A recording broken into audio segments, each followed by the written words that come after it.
evdə qardaş arvada cavab verə bilməyənlər gəlir məndən burada, misal üçün mənə qarşı kin qusuru, mənə qarşı aqressiya göstərir.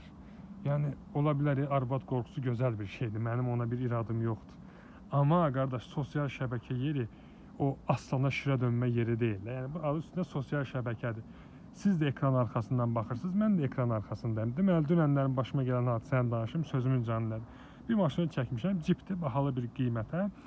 Bilirəm ki, onu heç kim alan deyil. Prosta rənginə görə çəkmişəm, marağa. Yəni buradakı maşınlar heç biri mənim qohumun maşını deyil ki, mən yəni onu durum tərif vurum bir şey. Nə varsa göstərirəm. Budur.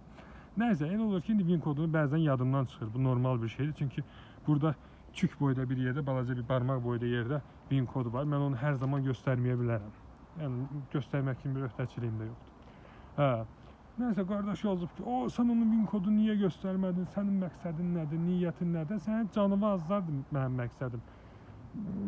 Elə bir ki, mənə Plativ kartıma getmişəm o maşını çəkməyə, mənə deyir, niyə göstərmədin?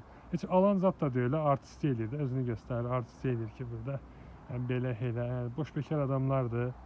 Mən elə adamlara heç cavab da vermirəm, ümumiyyətlə, reaksiya da vermirəm. Girib heç nə yazmadım.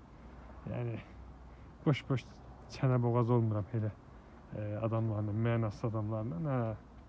Yəni, belə qardaşlar, yəni, ətrafda çalışın həmişə insanlara qarşı xoş fikirlər səsləndirin. Yəni, insanı tənqid eləməyə, insana pis söz deməyə nə var ki? Qəlb qırmaq ən asan bir şeydir. Çalışın, qəlb qazanmağa çalışın. Yəni, bir insanın qəlbini qazanın, onun dostluğunu qazanın, o insanı qazanmağa çalışın, qırmağa yox.